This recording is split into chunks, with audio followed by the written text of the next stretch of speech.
What's up guys, welcome back to the channel. My name is Ben, your host. So today when it comes to tvOS 18, I'll be happy to let you know that we now have a new update. So into the settings and system, and under the software updates, you can see when I check for an update, it finds one, and this is tvOS 18.2.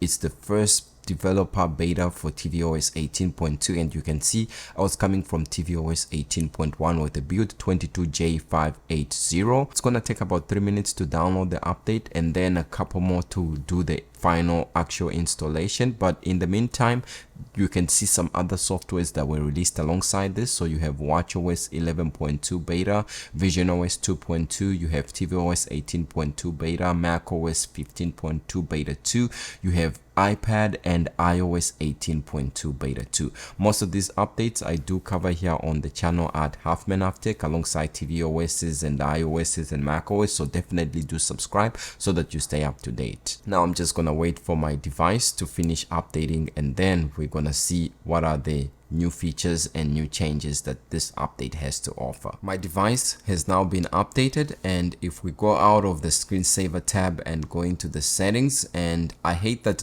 this is not under general, it's under system, and then go to software updates, you can see we are up to date with tvOS 18.2 22K5132E, and TV is up to date. Now in terms of what's new with this update, there actually isn't much, but at least we have one of the new features that were promised when tvOS 18 was announced at WWDC, and that can be found by going into the settings and then under video and audio. You notice under this section we have the ability for aspect ratio, and if you go there, you notice there is by default this is going to be automatic, which is the default selection that I have, and most TVs out there today have this 16:9 aspect ratio. But then, just like Apple promised, you can see the 21:9 support. This is a very good aspect ratio that a lot of projectors support,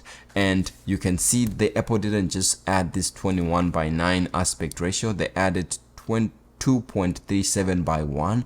They also added 2.39:1, 2.40:1, and DCI 4K alongside 32:9. Wow, 32:9 sounds pretty wide. So in case you're curious, this is how my screen would look if I was to change my aspect ratio from the automatic 16:9 to the 21:9. But of course, if you have a supported projector and then you want to go into the aspect ratio and then set it to the 21:9 in order to watch or consume content as directors intended them to be watched. A minor update also introduced by this version is in the Apple TV application. So it seems to have improved the dialogue and enhances it a little bit further, and at the same time automatic subtitles on and off seems to be more of a hit instead of a hit and miss, which was coincidental before, whether you are using the remote or whether you are using Siri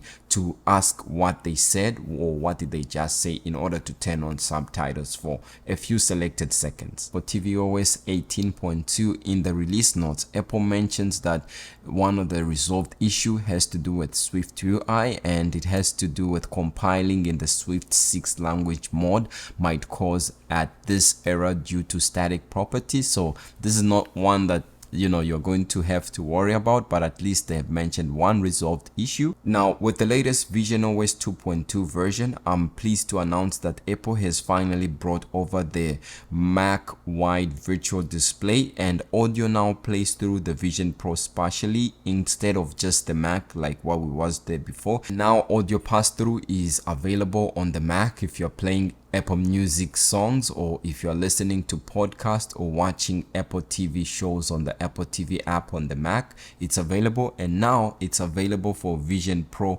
if you are using a virtual display for Mac. So hopefully we get that option soon for the Apple TV for HDMI pass-through. It's not yet there. I looked into the settings and the release notes, but yeah, Apple hasn't yet added audio pass-through for high bitrate streaming audio to the actual Apple TV box. Some of the features that we are still waiting for when it comes to this 18.2 version of tvOS.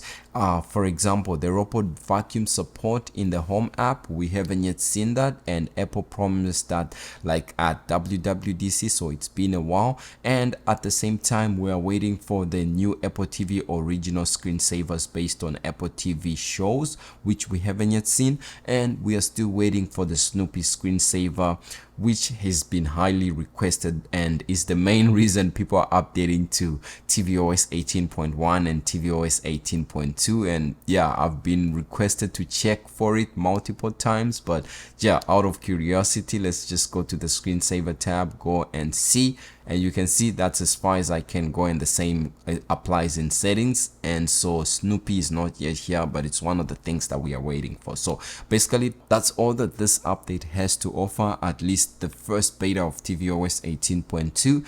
It's not yet coming out because according to Mark Gurman from Bloomberg, it's expected to be released on December 2nd rather. So we do have a couple of weeks, to be specific, 4 weeks. So beta 2 is expected on November 11, beta 3 on November 18, and then maybe an RC version on November 25th. We might get an RC2 version on November 27 or 28, and then it's expected to be coming out officially on December 2nd 2024. So that's just my quick 2 cents and update here when it comes to this tvOS version. Let me know what main features you are still waiting for when it comes to the Apple TV box, especially if it's Snoopy or if it's something else that's more important. Then definitely do comment it below. And if you found this video helpful or informative in a way, then hit the like and subscribe so that you don't miss out. My name is Ben and I'm signing off.